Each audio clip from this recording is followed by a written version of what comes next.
We'll take you through the unprecedented losses from the company's latest investor call.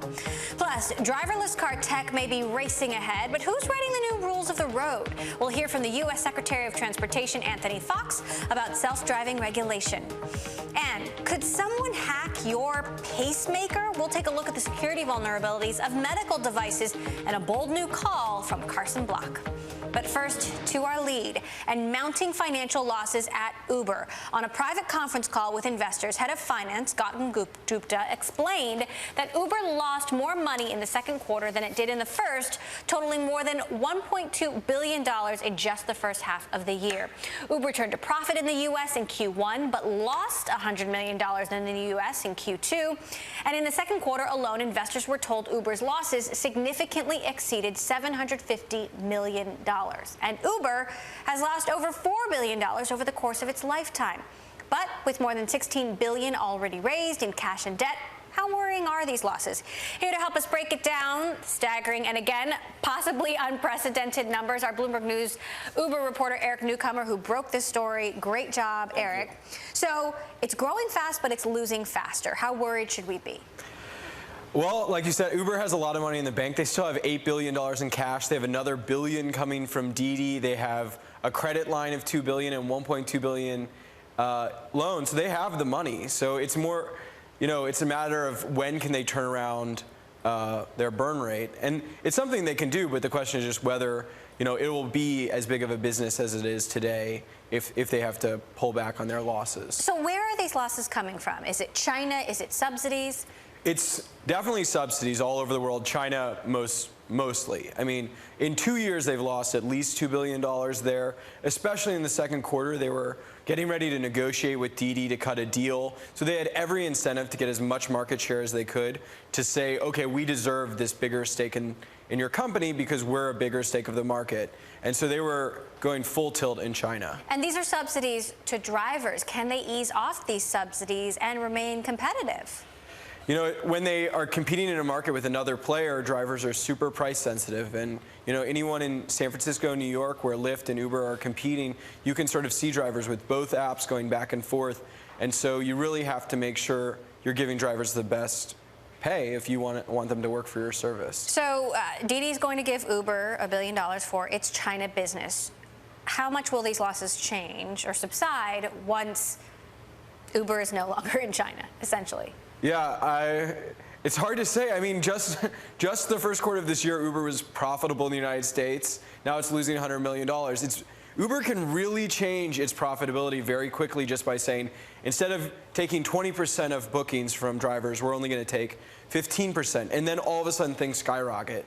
So without even knowing what their sort of goals are the next quarter, it would be hard to guess exactly what's going to happen because the competitive environment is just so fluid. Now, another new number in your reporting is that the valuation is $69 billion, up from $62.5 billion, which is already eye-popping. But explain that number to me. So 62.5 is what's called the pre-money valuation. So that's the valuation investors agree to, but then you get all this money, you add it up, and then at the end of that, you get the post-money valuation.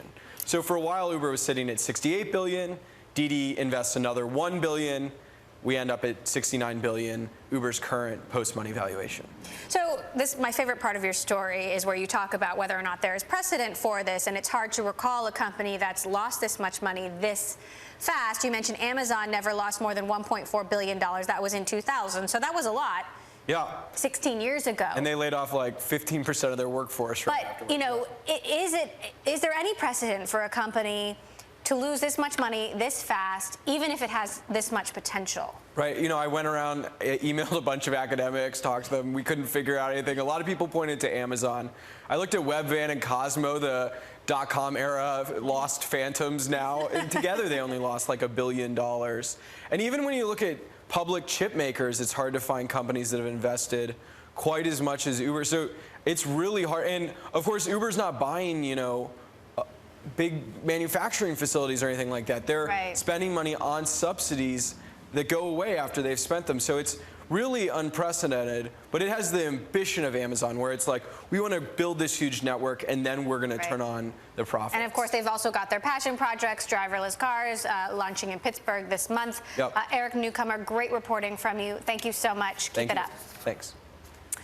We're going to have much more coming on the future of transportation in our interview with Secretary of Transportation Anthony Fox later this hour. Another story we are watching, Apple is working on a video sharing and editing app as the company looks to catch up with players like Snapchat and Facebook that have already developed successful social media platforms. The news comes at a time when Apple's hardware business is slowing, and CEO Tim Cook is turning to the company's services business as a way to generate more revenue. I want to bring in our Bloomberg News reporter, Mark Gurman, who broke this story. So, Mark, explain to me how this would work. Right, so Apple sees that lots of users are really hooked on Snapchat, Facebook Messenger, Twitter, and Instagram, and they want a piece of this pie, this big social media and social media network industry. So what they're doing is they're creating an application that allows users, and the goal is to do this under 1 minute, to record something, quickly edit it with filters or drawing, and then be able to upload it and send it to any existing social network right from within that app. So they're basically entering this as the content creator, which will really push the iPhone to this younger generation of social network users. So then does that put them in competition with Facebook and Snapchat, or would it really be competitive? I wouldn't say this would put Apple in direct competition with Snapchat and Facebook, but I would say it would put Apple in competition in terms of eyeballs. So actually looking at these programs is really important. How many minutes a day people spend in each of these applications. Snapchat's latest numbers indicate that people spend over 50 minutes a day in the application. So if Apple can get those eyeballs even a few minutes from Snapchat, they're still going to have many more monetization opportunities. And on top of that, it really pushes people to buy these products if they like the applications compatible with the iPhone. How much revenue could this actually add to the services business? Obviously, this could potentially increase engagement, increase interest in the actual hardware. But what about that services business that Tim Cook is trying to grow? Right, so the services business actually grew almost 20% year over year in the previous Q3 quarter, netting $6 billion in revenue for this past quarter, which is a big increase from the services business in prior years. We won't know how much this application, if it indeed launches, will affect the revenues of the services business until we know how they're going to monetize it. The application is still in fairly early development within Apple, so I don't even think they know exactly how they want to make money from this product as of yet. When might we see this, Mark? So right now the plans call for release sometime next year in 2017 as a standalone app to download from the App Store or pre-installed.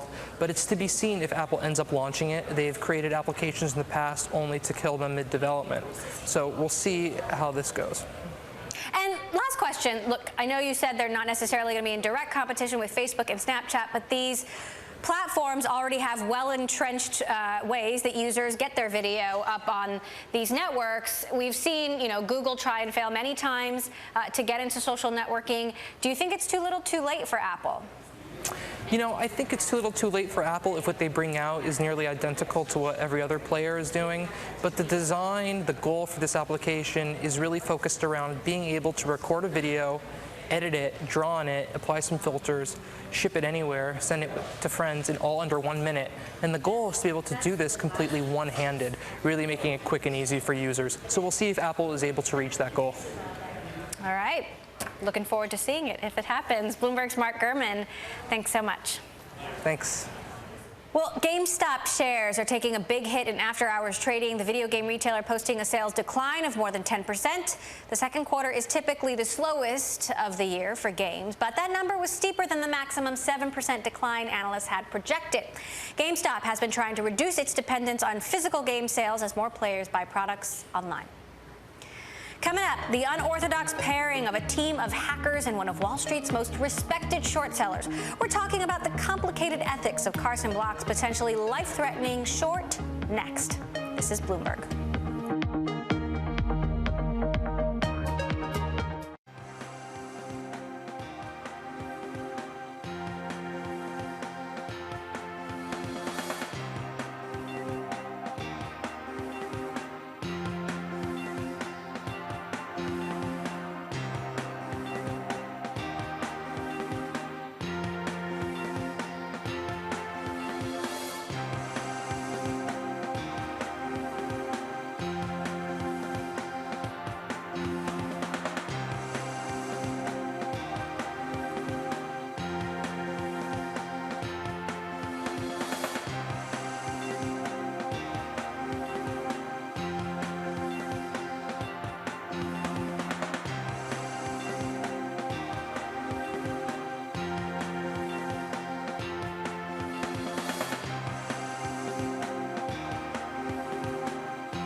Renowned short seller Carson Block has set his sights on a new target, St. Jude Medical.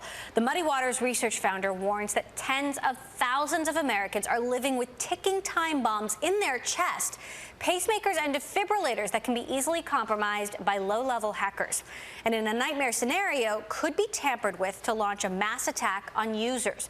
The vulnerability was flagged to his firm by a cybersecurity startup called MedSec Holdings, which studies security flaws in medical devices and found that St. Jude stood out above the rest in a bad way. St. Jude's stock sunk on the news, which is, of course, part of what Block wanted.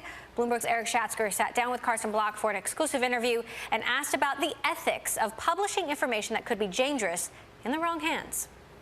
Somebody might make the argument, well, if you kept your mouth shut, everybody would be safer. But would they really? I mean, this is a dangerous world. If you believe that, if you believe it's quite possible that state actors are aware of this already. I mean, we have to be more concerned with non-state actors, but we believe that the balance of interest is clearly in informing people of the risks and holding the company accountable so that something can be done. I do not believe that sticking one's head in the sand and pretending a problem doesn't exist and hoping nothing goes wrong, I do not believe that that is the ethical course of action ever. Why do it in a public forum as opposed to a private channel? We don't have confidence that St. Jude would do anything to make patients aware of this. Well, what about the FDA? Why not just inform the FDA? You know, there is precedent for, there was a researcher named Billy Rios who identified flaws in Hospira insulin pump. He informed the FDA, and he ultimately became very frustrated because nothing happened, and he went public.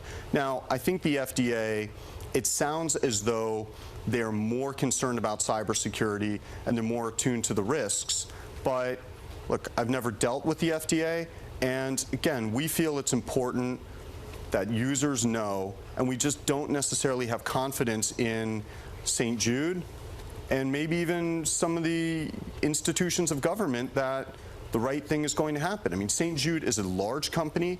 I'm sure it's very politically connected. I'm sure it could bring a lot of pressure to bear on the FDA if there was a private back-channel discussion. I mean, this is just the real world here, and we didn't want to risk that. How many people are at risk? I mean, St. Jude's, the number of implantable device users, you know, we don't know how many still have devices, but over the past, since 2008, looks like there have been in the U.S. about 1.1 million of these devices implanted, and now that's including CRTs, and I want to make clear, and people really should read our report because there's important detail in there that we obviously can't get into here. Like this. But you know but one of the things that is an important caveat here is that MedSec tested ICDs and pacemakers. CRTs are part of the ecosystem. They use the same communication protocol roughly, but because of lack of device availability, they weren't able to test those. So the CRT portion remains theoretical. If the FDA isn't treating cybersecurity as a critical issue, a binding issue for the device makers, why should investors feel any different? So that's draft guidance, which they've given the industry time to comment on, and there will be a version that goes effective that should largely resemble that. Now, generally over 90% of medical device recalls have been initiated by manufacturers. Now, that's probably because there's this sword of Damocles where the FDA has said, hey, if you don't recall this, we will, so you should look like you're wearing the white hat here. That guidance shows the FDA's current thinking on cybersecurity, and it's really important for people to understand that in that guidance there's actually there's an example of an implantable cardiac device that's compromised, and where the FDA says that, okay, this would likely rise to the level of, and this would be an uncontrolled risk that would mandate some sort of remediation. So based on that draft guidance, it's clear to us, I mean, our interpretation of the draft guidance, that the St. Jude implantable devices fall far below the standard established by that draft guidance. And when we say that we think that they're at substantial risk of having to recall their devices, it's based on looking at that, which does illustrate the FDA's thinking on the matter. Okay, but as you point out, these are draft guidelines and they have yet to be finalized, and we don't know necessarily what the calendar for that is. In the meantime, what reaction are you hoping for? What, at a minimum, needs to happen if your short is going to be successful? Okay, well, look, there's what we hope happens, and there's what probably happens. I've been publicly shorting companies for 6 years. Very seldom have they ever said, you know what, some of this criticism is valid. So we're expecting to be told patient security is number one. These guys are short sellers. They're looking to profit on the back of a price decline, et cetera, et cetera. Don't be fooled by a wolf in sheep's clothing, in other words. That's probably what St. Jude is going to say. But they could take it seriously. They could investigate this. And they could, without kicking and screaming, recall the devices and stop selling them until they fix the problems. Okay, what if that doesn't happen? Well, then we're hoping that the FDA, which we're expecting to facilitate a dialogue between the FDA and MedSec, we're hoping that the FDA says, you need to recall these devices. Muddy Waters founder CARSON Block with our very own Eric Schatzker there. Besides the ethics of possibly tipping off malicious hackers to this vulnerability, there's the ethical question of why MedSec brought its finding to a short seller in the first place, not the FDA or St. Jude itself. Earlier, Bloomberg's Matt Miller and Scarlett Fu asked MedSec CEO Justine Bone to clarify her firm's business arrangement with Muddy Waters. What we're interested in achieving here is mitigations. We also want the consumers... Well, and critics are going to say what you're interested in achieving is profitability for your company, right?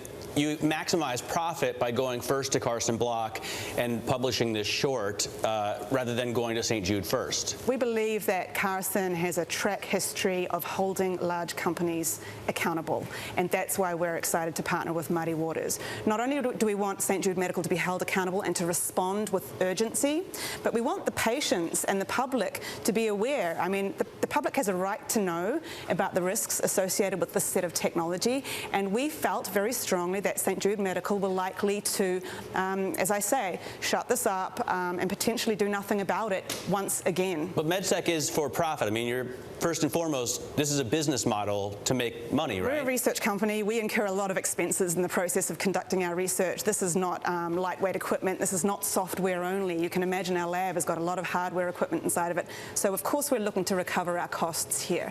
But our motivations here are to hold St. Jude Medical accountable so that mitigations can be effected as quickly as possible. Keep in mind, that's not going to be a small undertaking because of these inherent vulnerabilities throughout the ecosystem, and to draw attention to the public eye so that patients are aware of the risks associated with the technology suite coming out of St. Jude Medical. How do you respond to, or what do you think about the company's response? St. Jude comes out and says the allegations are absolutely untrue. This is Phil Abeling, their chief technology officer. He says there are several layers of security measures in place. We conduct security assessments on an ongoing basis and work with external experts specifically on Merlin at home and on all our devices. Okay, well, I don't know what kind of security assessment work they've been conducting. What I do know is that we found vulnerabilities across the ecosystem.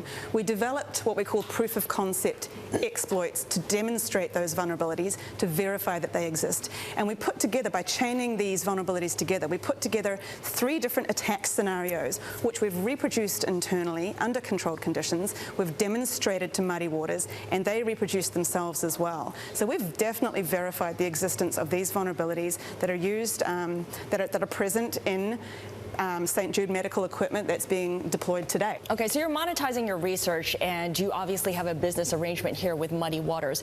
Tell us specifically how you would make money off of passing on this information to Muddy Waters. Do you make money regardless of whether Muddy Waters goes through with this short and makes money off of it, or is it only if the short makes money? Are you paid a fee, or are you taking a stake in the play? Thank you. We are paid on a fee basis and as consultants, and our compensation with regards to our arrangement with Muddy Waters is connected to his investments. MedSec CEO Justine Bone there. Cybersecurity experts say the actual risk of hack attacks against St. Jude patients is mostly theoretical. There have been no publicly documented cases of medical devices being hacked to cause patients harm. Coming up, forget Pittsburgh. Singapore is the first place in the world to achieve one important self-driving car milestone. Details next. This is Bloomberg.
Two stocks we're watching today, TrueCar and AutoBytel, plunging in Thursday trade on the news of a big-time rival in the car website world. Amazon unveiled Amazon Vehicles, which will feature reviews, images, and specifications on thousands of car models. So you can research cars on the site, you just can't buy them there.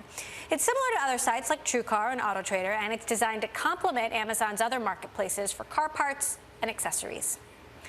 And Singapore has beat the rest of the world to the first public trial of driverless car technology. A small group of residents there can now hail 6 self-driving taxis with their smartphones and travel within a specially designated area.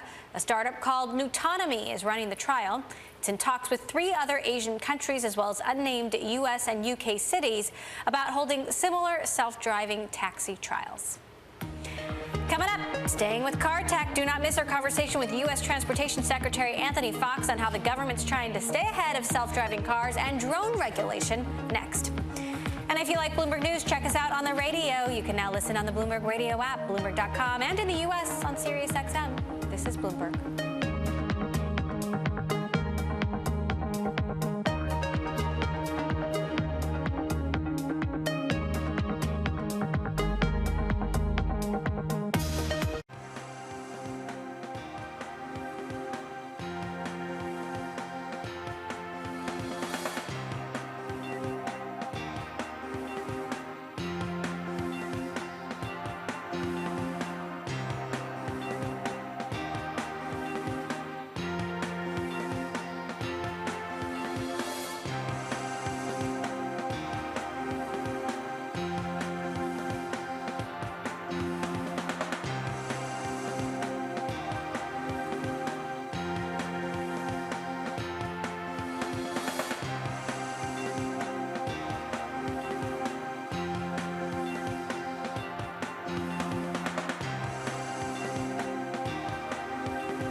I'm Mark Crumpton. You're watching Bloomberg West. Let's begin with a check of your first word news. Brazil's Senate was temporarily suspended today after lawmakers engaged in a shouting match during deliberations over whether to permanently remove President Dilma Rousseff from office. Que ela é culpada para casar. Quero saber qual é a moral que vocês têm. Gostaria de saber, porque a metade aqui não tem. Se tivesse moral, presidente. President Rousseff, who is currently suspended, is accused of illegally shifting money between government budgets to mask deficits. She denies any wrongdoing. There's been no claim of responsibility following Wednesday's attack on the American University of Afghanistan that left 13 people dead. 3 dozen others were wounded. 2 attackers believed to be members of the Taliban were killed by police. Colombian President Juan Manuel Santos is moving quickly to hold a national referendum on a peace deal with FARC rebels. Today, he delivered the final text of the deal to Congress and declared a definitive ceasefire with the rebels. The FARC declared a unilateral ceasefire over a year ago, where President Santos refused to grant a formal truce until negotiations ended. A second person in Palm Beach County, Florida, has contracted the Zika virus. The woman says she hasn't traveled outside of the country in months. The number of non-travel related cases in Florida is now 43. I'm Mark Crumpton. This is Bloomberg. It's just after 6:30 p.m. Thursday here in New York, 8:30 Friday morning in Sydney. My colleague David Fickling has a look at the markets. David, good morning. Hi there, Mark. And it's been a bit of a quiet week in markets this week, and we're heading into a subdued end to the week here in Asia. The New Zealand index has just opened broadly flat. Futures on the Australian and Japanese indexes up 0.1% here in Australia, pointing down 0.1% in Japan. We'll be watching the effect in Japan today of their July CPI figures. Of course, inflation, the core of the Abenomics attempt to kickstart the economy, not working out so well. Hit a 3-year low of negative 0.5% back in May, and the economists are expecting a 0.4% negative figure coming up. We'll also be looking at China, where Agricultural Bank of China, the 3rd biggest lender, reports its first half results. They suffered some of the biggest increases in bad loans last year, and we saw some better figures on some of the bad loans from some of the banks yesterday. So we'll be wanting to see what comes out of those figures. Those are the main things we'll be looking at today. I'm David Fickling. Back to Bloomberg West.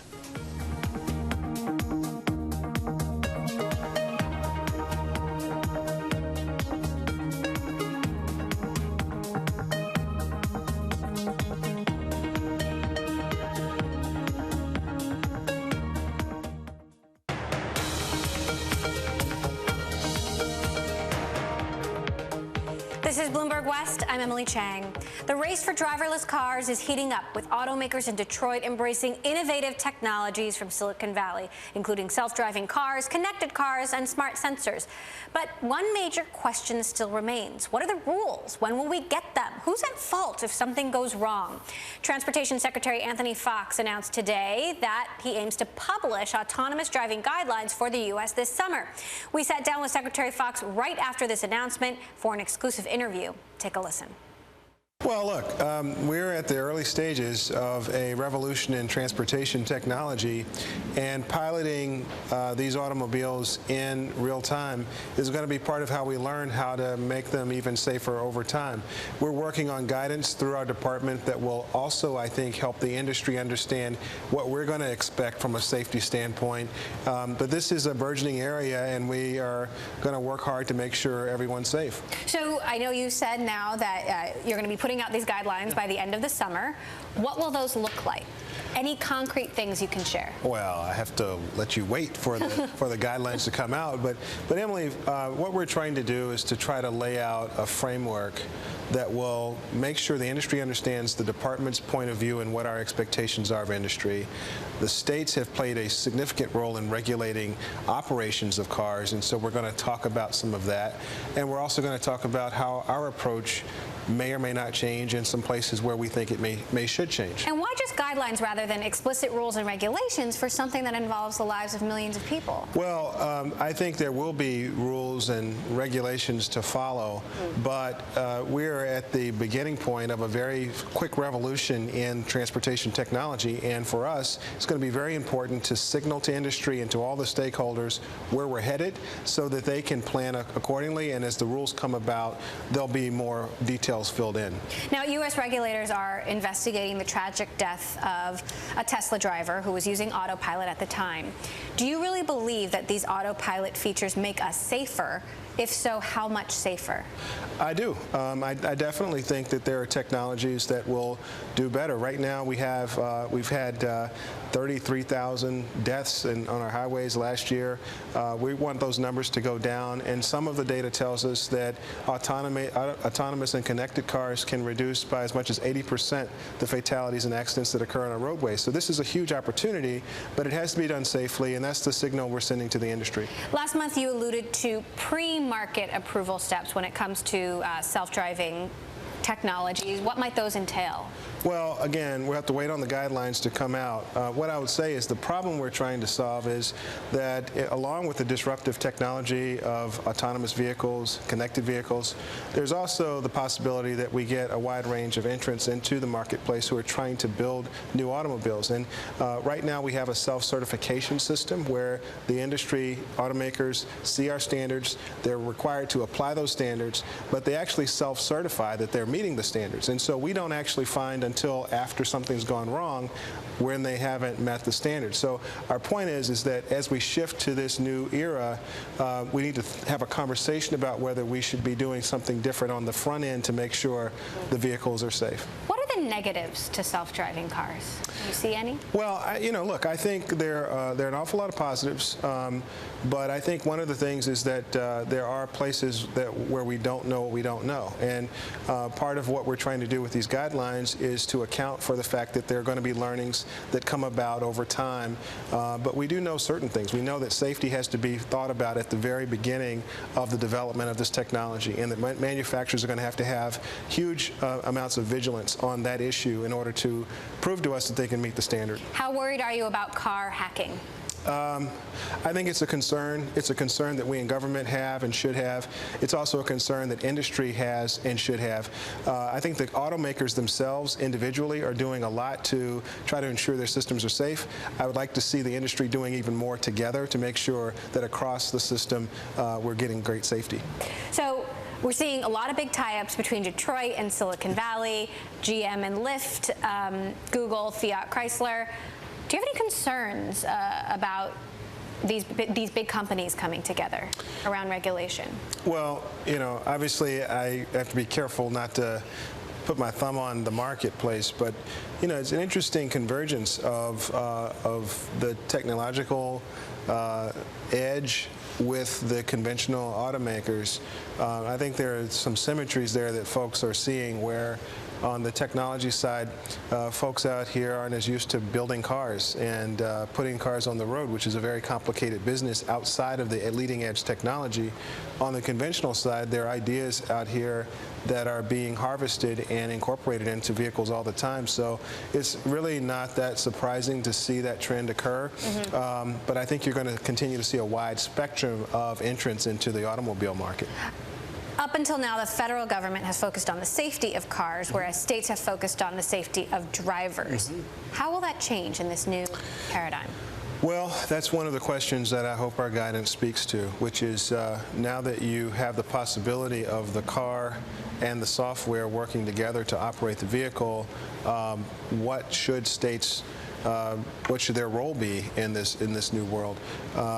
Frankly, I think that we're trying to come up with a way for approvals to occur so that you don't have 50 different variations on how a particular autonomous car is viewed across the country, that you get sort of equivalence across the country, and that's something we're working towards, but I'll let the guidance speak for itself.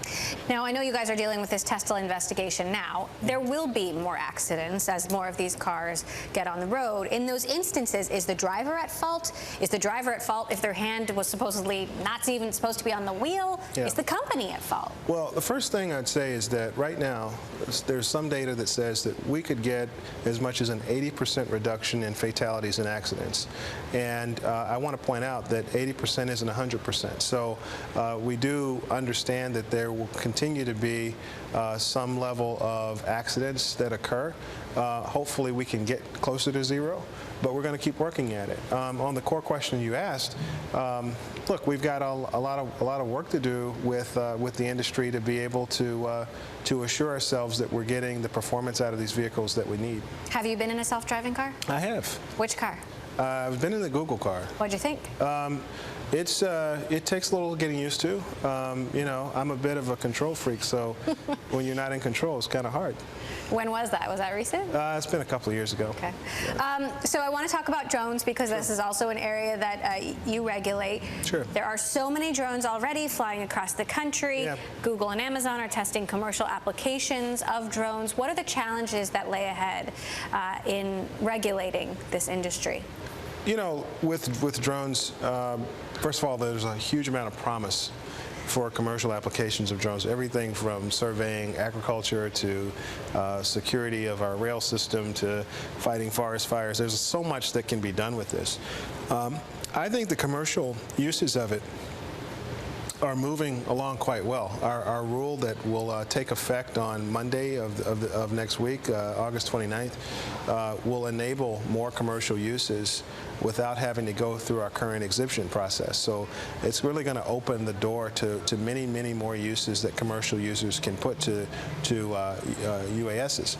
On the other hand, I think as we have commercial uses, hobbyists, airplanes, like the integration of all those different uses into a single system is going to be the most complicated part of this, and it's going to require all users to be very vigilant. So we're working with the hobbyist industry to make sure people know where the no-fly areas are, because we have had incidents around the country where that's been a challenge, and we're going to have to continue educating the public.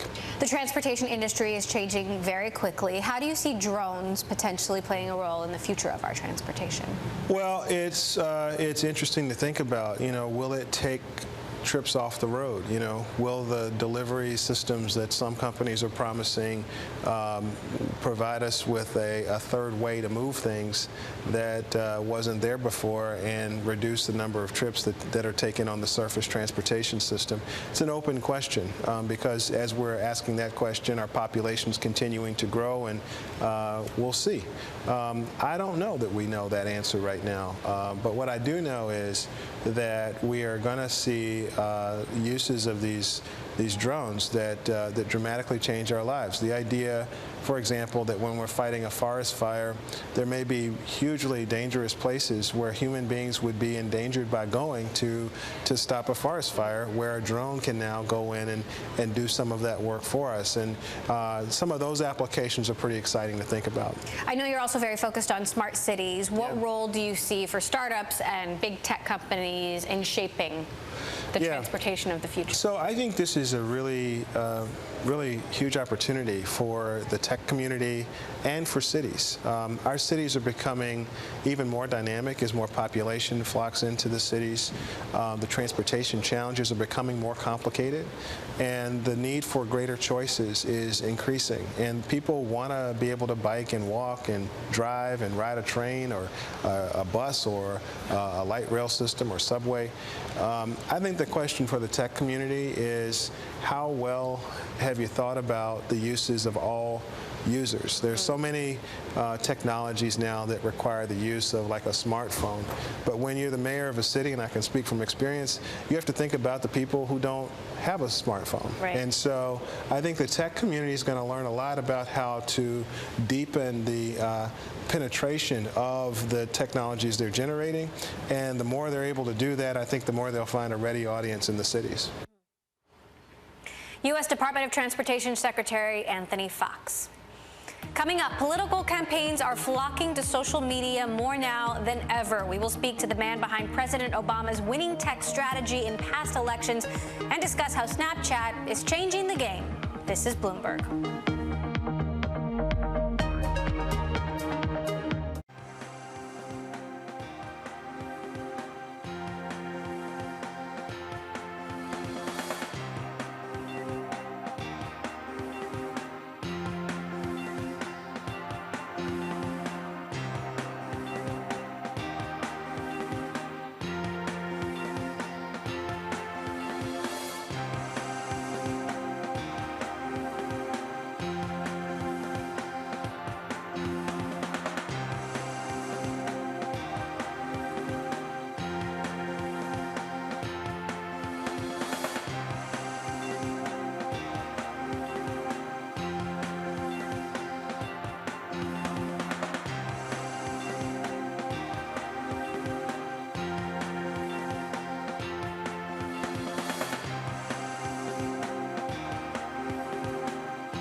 A story we've been following, Alibaba's finance affiliate is considering an IPO in Hong Kong in the first half of next year.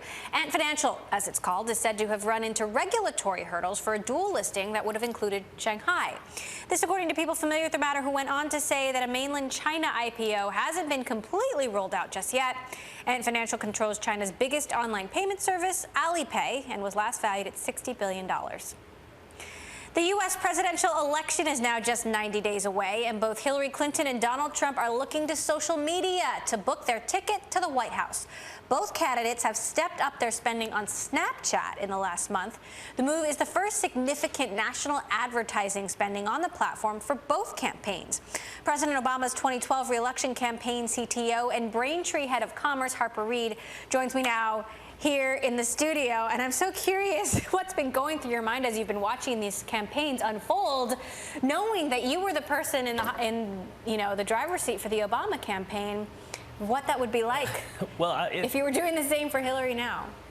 You know, I've been paying a lot of attention to what's actually happening on the Hillary side, and I don't think I could have done as good a job as they're doing. I mean, we did a lot of neat things in 2012, but what they're doing in 2016 is actually unprecedented. Some of the apps they're doing, they released recently an SMS phone banking app. Like they're really hitting all the things that we would expect from a tech campaign in this day and age: mobile, social media, all of those things. That said, both the Clinton and Trump campaigns are upping spending on Snapchat. This is obviously a popular platform among millennials, but it's unproven, not targeted, and millennials don't vote. Is it worth it? Well, I think millennials do vote, and they voted in 2012. But, you know, we'll have to see. I think that, you know, the thing about Snapchat, the reason I like Snapchat is because it's a narrative tool. It's a tool to tell stories. And one of the things we've seen in the Hillary campaign is there's a lot of great stories that she's telling about her successes and about what she'll do when she hopefully becomes president. So obviously saying millennials don't vote was a gross exaggeration. If you were trying to reach them now, where would you be spending your money? Would you be spending it on Facebook? Would you be spending it on Twitter? Would you be spending it on Snapchat? What's the most important platform? I think the answer to that question is yes. You'd just be spending your money because you don't know what's going to work. If you look back to 2008 even, Twitter was unproven, and we didn't know if it was going to work, and no one knows if it did work. But in 2012, it was suddenly this thing that we knew about. So you have to always keep your eye out on what is next. And honestly, not just what is next, but what has been happening in the 4 years between the last campaigns. And Snapchat, no one can deny that they are where stories are told. There's another interesting new survey out today about TV ad spend, in that Hillary Clinton and Clinton groups have spent $114 million on television ads. Trump's campaigns and groups have spent $19 million. The Trump campaign itself has only spent $4 million.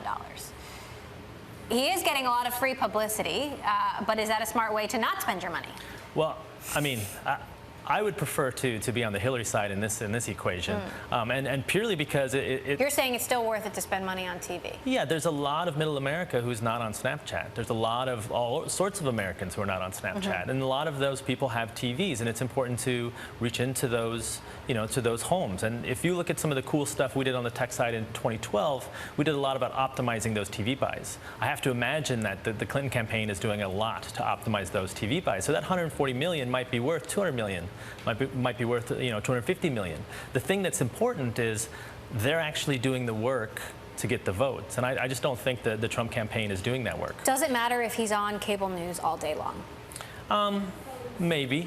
But I don't know. Does that change the calculus? I think it does change the calculus, but I think what we're starting to see is the cable news is starting to react a little bit to all the lying and whatnot that he is doing. So we'll see. It might blow up in his face a little bit. So if you were the CTO of Hillary Clinton's campaign, what would you be doing right now? How would you be doing things differently than you did in 2012? I think the first thing I would do is hire the current CTO of Hillary Clinton's campaign, because they're doing a very, very, very good job. And it's such a different campaign than 2012. Primaries, that's a lot of hard work, and they really did a good job. And so seeing what they've done with the candidate, an amazing candidate, I think they're doing fine. I don't think I would change a thing. That said, Trump is a very different kind of candidate, a very different kind of opponent than I think anyone has ever faced. How would you do things differently in light of Trump? How would you take him on from a technical perspective? You know, I think we saw what should happen today in Nevada, where you have Hillary Clinton doing a speech talking about what Trump really stands for. And I think that's exactly what needs to happen. The trick is oftentimes in campaigns, technology really isn't the answer. The answer is making sure that the candidate is getting their message out. And I think that's happening. So we've got 90 days to go. How do you see the campaigns playing their cards over the next 90 days? Well, I mean, all campaigns, all elections, they narrow. So I think we're going to see the field narrow a little bit, hopefully not too much. And we're going to see that the technology is really going to matter. All of the good analytics that the Hillary Clinton campaign is doing to help the field and all the people that are out there knocking on doors, that stuff's going to really matter. And I'm very excited to see that, and hopefully I'll be out there with them. When you say the field will narrow, what do you mean by that? I just mean right now we have a lot of polling, and and I think Trump, I saw like 25% chance of winning, not a very big percent, but I think that will narrow, that will grow. People will start thinking, okay, well, who am I going to vote for? But 90 days out, people still aren't thinking about the election. They're seeing a lot of ads in these battleground states, but in California, no one's thinking about this election. I mean, they're thinking about how crazy it is, but they're not thinking about, well, who am I going to vote for? How big a problem do you think the emails are for her, and the fact that there could be more? I'm not sure. I actually don't think it's a problem. And the reason I don't think that is because, everyone has emails. Everyone has emails that say things that we wish weren't out there. But when you look at the emails, they're nothing that's super damning. Well, we don't know what's in them. There's 33,000 of them that we haven't seen. Yeah, I still stand by that. I don't think there's probably much that's damning. Now, I do worry that, releasing emails that shouldn't be released will open up for, either national security things or things taken out of context. I think even more issues because we don't know what was happening then. All right. Harper Reid, former CTO of the Obama campaign, thank you so much for joining us now at Braintree, owned by PayPal. Great to have you. Tomorrow on Bloomberg, do not miss our special coverage of the Jackson Hole Economic Symposium. Ahead of Fed Chair Janet Yellen's highly anticipated speech at 10 a.m. New York time, we will bring you big interviews from Fed Presidents James Bullard and Robert Kaplan, as well as Dennis Lockhart. This is Bloomberg.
A story that's trending. President Obama has gone where no U.S. president has gone before, into virtual reality. He's narrating a 360-degree representation of Yosemite Park. National Geographic joined Facebook's Oculus Studios and VR specialists Felix and Paul Studios to produce the free video. It is out today to mark the centennial anniversary of the U.S. National Park Service. And a pie-in-the-sky idea, literally. Domino's Pizza says it's tested drone delivery in Auckland, New Zealand, and is on track to be airborne later this year. Why New Zealand? The country approved commercial drone deliveries last year, but the skies of New Zealand aren't going to be filled with flying pizzas anytime soon. Domino's will employ drones at only one store location, and local regulations still require the drones to remain in sight of a pilot at all times, meaning your robot pizza guy will still come with a human chaperone. And that does it for this edition of Bloomberg West. That is all for now from San Francisco. This is Bloomberg.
Studios in New York City. This is Charlie Rose. Terry McDonald is here. His career in magazine journalism spans more than 4 decades, that's 40 years. He has edited some of this country's most influential magazines, including Outside, Esquire,